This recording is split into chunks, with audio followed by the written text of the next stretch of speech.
तो दोस्तों आज हो गया 1 अप्रैल 2023। यूपी समेत देश दुनिया की सभी ताज़ा बड़ी खबरें लेकर आए सिर्फ आपके लिए। चलिए फटाफट खबर शुरू करते हैं। उससे पहले चैनल को अब तक सब्सक्राइब ना किया हो तो फटाफट चैनल सब्सक्राइब कर दें, लाइक कर दें, शेयर कर दें ताकि इसी तरह की खबर आप हर रोज देख सके। चलिए शुरू करते हैं आज की पहली बड़ी खबर। हार्दिक पांड्या के नेतृत्व वाली गुजरात टाइटंस ने आईपीएल 2023 के पहले मुकाबले में चेन्नई सुपर किंग्स को 5 विकेट से हरा दिया है। चेन्नई सुपर किंग्स के 169 रन के लक्ष्य का पीछा करते हुए गुजरात की टीम ने शुभम गिल के अर्धशतक से 4 गेंद शेष रहते 5 विकेट पर 182 रन बनाकर जीत दर्ज की, जो इस टीम के खिलाफ 3 मैचों में उसकी तीसरी जीत है।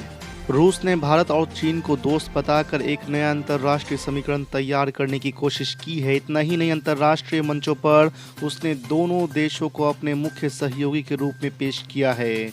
रूस ने यह नया ऐलान नई विदेश नीति पर जारी डॉक्यूमेंट में किया है।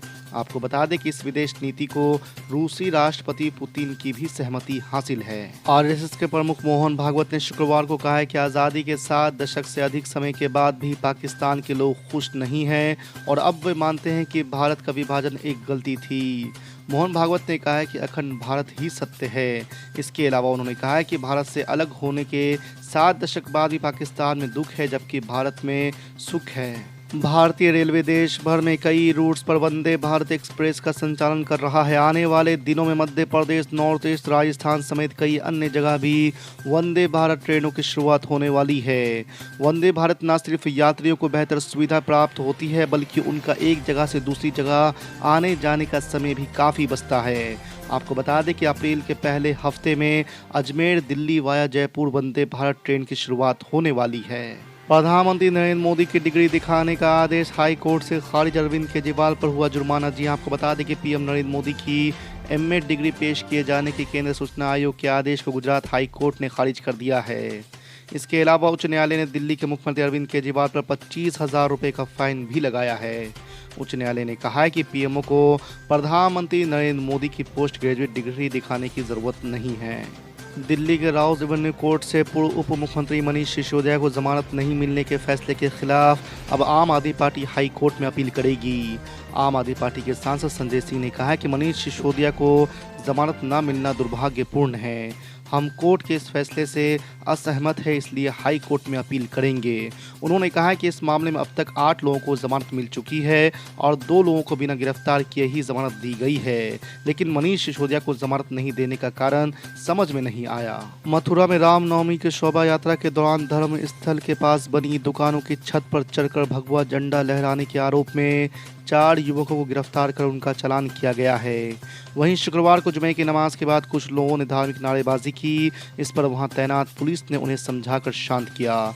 फिलहाल एहतियातन पुलिस तैनात है। बिहार के बिजली उपभोक्ताओं के लिए अच्छी खबर है। राज्य में भले ही बिजली महंगी हो गई हो लेकिन अगले महीने से बिल बढ़कर नहीं आएगा, यानी कि बिजली की बढ़ी हुई दरों का असर आम जनता पर नहीं पड़ेगा। नीतीश सरकार ने राज्य की बिजली उपभोक्ताओं को दी जाने वाली सब्सिडी की राशि बढ़ा दी है। मुख्यमंत्री नीतीश कुमार ने शुक्रवार को विधानसभा में ये घोषणा की। बिहार बोर्ड की 10वीं कक्षा के परिणाम आ चुके हैं और शेखपुरा के इस्लामिया हाई स्कूल के मोहम्मद रुमान अशरफ ने राज्य में प्रथम स्थान प्राप्त किया है, यानी कि टॉप किया है। आपको बता दें कि रुमान अशरफ ने 500 में से 489 अंक हासिल किए हैं। भगवान राम हमारे देश की पहचान है, केवल पत्थर या लकड़ी की मूर्ति नहीं। राजनाथ सिंह का बड़ा बयान। जी आपको बता दें कि रक्षा मंत्री राजनाथ सिंह ने बृहस्पतिवार को कहा है कि भगवान राम भारत की पहचान है, केवल पत्थर या लकड़ी की मूर्ति भर नहीं है। राजनाथ सिंह ने कहा कि सरकार अस्पताल बनाएगी, स्कूल बनाएगी, उद्योग लगाएगी और साथ में मंदिर भी बनाएगी। नफरती भाषण देकर फिर फंसे निलंबित बीजेपी नेता राजा सिंह दादर, पुलिस ने दर्ज किया केस। जी आपको बता दें, तेलंगाना से भारतीय जनता पार्टी के निलंबित विधायक टी राजा सिंह फिर अपने भाषण के चलते मुश्किल में पड़ गए हैं। दरअसल महाराष्ट्र की दादर पुलिस ने 2 महीने पुराने भाषण के चलते धारा 153A के तहत मामला दर्ज कर लिया है। फिलहाल पुलिस मामले की जांच आगे बढ़ा रही है और भाषणों के वीडियो को फोरेंसिक जांच के लिए भेजा गया है। केंद्रीय गृह मंत्री और भारतीय जनता पार्टी के पूर्व अध्यक्ष अमित शाह ने दिल्ली के मुख्यमंत्री अरविंद केजरीवाल पर निशाना साधा है। आम आदमी पार्टी की ओर से जांच एजेंसियों के दुरुपयोग का आरोप लगाए जाने को लेकर पलटवार करते हुए अमित शाह ने पूछा है कि क्यों मनीष सिसोदिया और सत्येंद्र जैन को जमानत नहीं मिल पा रही है। उन्होंने आम आदमी पार्टी के आरोपों को खारिज करते हुए कहा कि केजरीवाल रोज छाती पीटते हैं लेकिन मामला कोर्ट में है। समाजवादी पार्टी ने नगर निगम, नगर पालिका परिषद और नगर पंचायतों के चुनाव के लिए अपनी तैयारियों पर और धार देगी। पार्टी दो मोर्चों पर काम कर रही है। एक तो उसका सारा फोकस इन चुनावों के लिए वोटर लिस्ट में अपने समर्थकों के नाम जुड़वाने पर है, तो दूसरा वहीं बूथ कमेटियों का नए सिरे से गठन पर है। सपा इन बूथ कमेटियों के जरिए निकाय चुनाव के साथ ही साथ लोकसभा चुनाव के लिए भी अपनी संभावनाएं बेहतर करना चाहती है। बीते दिनों बिहार में बेमौसम बारिश से किसानों की फसल नुकसान को लेकर मुख्यमंत्री नीतीश कुमार ने बुधवार को एक अन्य मार्ग में समीक्षा बैठक की और आपदा प्रबंधन विभाग को प्रभावित किसानों को फसल क्षति के भुगतान के लिए 92 करोड़ रुपए की राशि कृषि विभाग को अविलंब उपलब्ध कराने का निर्देश दिया।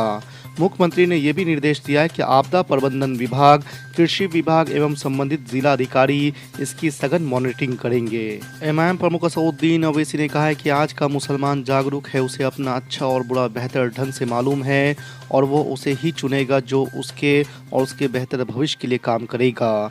असदुद्दीन ओवैसी ने कहा है कि आज बीजेपी और प्रधानमंत्री मुसलमानों का हमदर्द बनने का ड्रामा कर रहे हैं और मुसलमान उनके ड्रामे को अच्छी तरह से समझ रहे हैं। असदुद्दीन ओवैसी ने कहा है कि आज मुसलमानों को प्रताड़ित किया जाता है और इसके बाद भी पार्टियां उम्मीद करती है कि मुस्लिम समाज उन्हें वोट करेगा। उन पार्टियों की सरकार ने ही मुसलमानों को दलदल में डाला है और अब वे मुसलमानों के समर्थन की उम्मीद में बैठे हैं।